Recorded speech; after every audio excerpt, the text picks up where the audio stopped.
In this video, I would like to provide a short overview of what STEM education is all about, some guiding principles during STEM implementation, the different STEM practices, the 3 approaches to integrated STEM, and some additional guidelines. Hopefully this will help us in our own journey in implementing our STEM program this year. The information from this video is from this awesome book called STEM Lesson Essentials, Integrating Science, Technology, Engineering, and Mathematics, written by Joanne Vasquez, Carrie Snyder, and Michael Comer. Whenever I refer to a book, this is the book I will be referring to. First, let's start with the definition of STEM. There are many different interpretations out there of what STEM is and how educators use it in different contexts. But we will be using the definition of STEM from the book, which is interdisciplinary approach to learning which removes the traditional barriers separating the 4 disciplines of science, technology, engineering, and mathematics, and integrates them into real-world, rigorous, and relevant learning experiences for students. Our program will try to not only integrate science, technology, engineering, and mathematics, but also social studies, language arts, art, music, and other disciplines. The first goal is the obvious one, the one that many educators use to justify the implementation of STEM, which is to help students function and thrive in our highly technological world, and help the country remain competitive in the global economy. According to the National Resource Council's report called Successful K-12 STEM Education, STEM education develops understandings and capabilities that are required of personal decision-making, participation in civic and cultural affairs, and economic productivity. The second goal is not as recognized as the first, but I believe is extremely important, which is the connection between disciplines. The application of this idea creates opportunities for students to gain deepened conceptual understandings and develop valuable skills that can be applied in different contexts. The integration of disciplines shows students that finding solutions to engaging and meaningful problems require the use of knowledge and skills from different disciplines, all working together, interconnected and intertwined. Think of disciplines as gears, all working together for one common purpose. The book provides some STEM guiding principles. First, focus on integration. Like I talked about previously, we need to help students see the connection and close relationship of concepts, helping them connect concepts that may seem disjointed to them. Second, establish relevance. This idea is emphasized throughout the whole book. It is our job as educators to explain why the knowledge and skills learned is useful, why they should care. It is easy to explain relevance when students are given real-world problems, current event situations, global issues, or any appealing event. Third, emphasize 21st century skills. The workplace our students will enter requires a workforce that can access information, solve problems creatively, and collaborate with others. Next, challenge your students. You want to give students challenges that are not so difficult that students give up, nor so easy that students find the work boring. Finally, mix it up. Provide learning opportunities that use problem-based approaches and project-based approaches. In problem-based approaches, students are given a problem to design creative solutions for. In project-based approaches, students are given choice in how to produce products or develop solutions that demonstrate their learning, as well as having a voice in the way they are evaluated. Now for the STEM practices. Here are the science and engineering practices from the next generation science standards. Asking questions and defining problems. Developing and using models. Planning and carrying out investigations. Analyzing and interpreting data. Using mathematics and computational thinking. Constructing explanations and designing solutions. Engaging in argument from evidence. And finally, obtaining, evaluating, and communicating information. Here are the mathematical practices that comes from the Common Core state standards. Make sense of problems and persevere in solving them. Reason abstractly and quantitatively. Construct viable arguments and critique the reasoning of others. Model with mathematics. Use appropriate tools strategically. Attend to precision. Look for and make use of structure. And finally, look for and express regularity and repeated reasoning. Finally, the book also provides 4 technology practices. But before I list these practices, I want to talk about the definition of technology. The term is usually used for anything that needs to be plugged in, especially a device that is computerized. However, the National Resource Council states that technology is any modification of the natural world made to fulfill human needs or desires.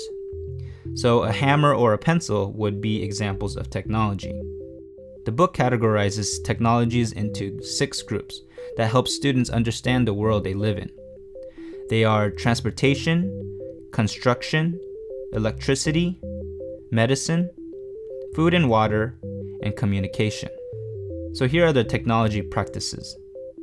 Practice 1. Become aware of the web of technological systems on which society depends. For this practice, help students to think more broadly about technology and emphasize how technologies created by humans are here to serve our needs and desires. Practice 2. Learn how to use new technologies as they become available. Help students learn how to use new technology, how to choose appropriate ones for a situation, and observe how others use technology. Practice 3. Recognize the role that technology plays in the advancement of science and engineering. Practice 4. Make informed decisions about technology given its relationship to society and the environment. When applying these practices, it is important as educators to model the use of words: technology, science, math, and engineering. Here are some examples. What have you learned about the technology of gears? How can we apply the science of motion for this roller coaster project? What is the appropriate math skill that we need to solve this problem? What will you engineer to help transport the items across the river? Moving on, now we will talk about the 3 approaches to integrated STEM: multidisciplinary integration or thematic integration, interdisciplinary integration, and transdisciplinary integration. Multidisciplinary integration or thematic integration is an approach that connects the individual disciplines by organizing the curriculum around a common theme, such as oceans, ecosystems, flight, or even pirates. It provides a coherent learning experience and shows students that you can learn about a topic in different ways, through different disciplinary perspectives. It is recommended that you create a theme based on each discipline's standards, as well as using your students' interests. The negative to this approach is that the connection is only made through the theme and nothing else. No learning goals are combined to create opportunities for deeper understandings. Next, we have interdisciplinary integration. Teachers organize the curriculum around common learning across disciplines. The learning goals from 2 disciplines are fused to form a single key concept or skill. The book provides an interdisciplinary unit example of a science teacher who wants his students to have a better concept of scale, the range of sizes of planets, and the distance between them in space.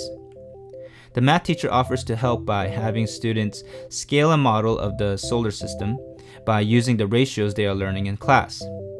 The learning goal of science focuses on the similarities and differences between planets, and the learning goal of math focuses on the ability to apply the use of ratios. Combining these learning goals forms a single key skill, which is to scale a model that helps students grasp the size of planets and the distance between planets in the solar system. This integration allows students to go past just learning about the surface features of planets, but instead get a deeper level of understanding of the solar system through size and distance scale. It is important to note that this approach is not entirely distinct from multidisciplinary integration. These 3 approaches differ in the degree of integration. So in interdisciplinary units, the disciplines are identifiable but become less significant than in multidisciplinary approach. Last, we have the transdisciplinary integration, where students embark on real-world problems or projects where students apply knowledge and skills from 2 or more disciplines. These problems and projects also need to be relevant to the students. Teachers should organize curriculum around student questions and concerns, listen to their ideas, and also observe their interests so that students can take ownership of their learning. The transdisciplinary version of the example unit we looked at previously consists of skills and concepts from multiple disciplines. The essential question, or the driving question for the unit, was the following: how would a meteorologist forecast the weather on planet X? This question drives the unit, drives inquiry, and requires the learning objectives to be met for the question to be answered. In science, students would give a weather report from a different planet. They would need to learn how people predict the weather and imagine what it would be like to live on another planet.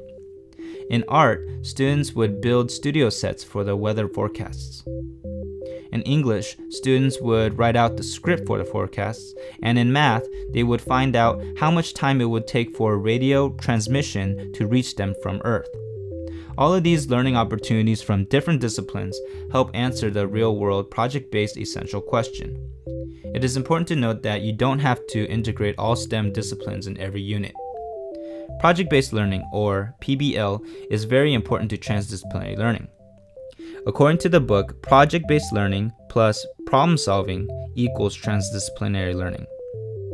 There are 3 components of PBL: essential question, that drives the whole unit; standard-based STEM learning objectives, that give direction to the unit; and students' previous experiences. Here are some other characteristics of STEM PBL. Students are the center of the learning process.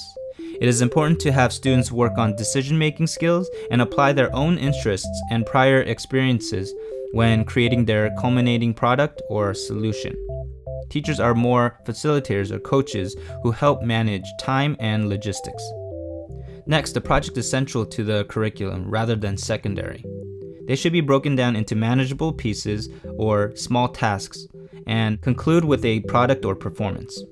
These projects should involve ongoing and multiple types of assessment with models and rubrics that students can use as a guiding resource. And of course, there should be opportunities for reflection, feedback, and improvements on their creations. For more information on PBL, you will find links to resources in the description below. Now, how do we get started in planning a STEM lesson or unit? Here are the strategies the book provides for implementation. Identify the content standards. Identify big ideas and key concepts. Identify the essential questions or driving question. Establish what the students will know and be able to do as a result of the unit or lesson. Create multiple and ongoing assessment opportunities throughout the learning experiences. Design interdisciplinary learning activities. You will need to decide which approach to use, multi, inter, or trans, that will be most effective for the learning goals. Thanks for watching the overview. I recommend reading the STEM Lesson Essentials book for more detailed information. For links to this presentation, to STEM practices, PBL resources, and more, look in the description below.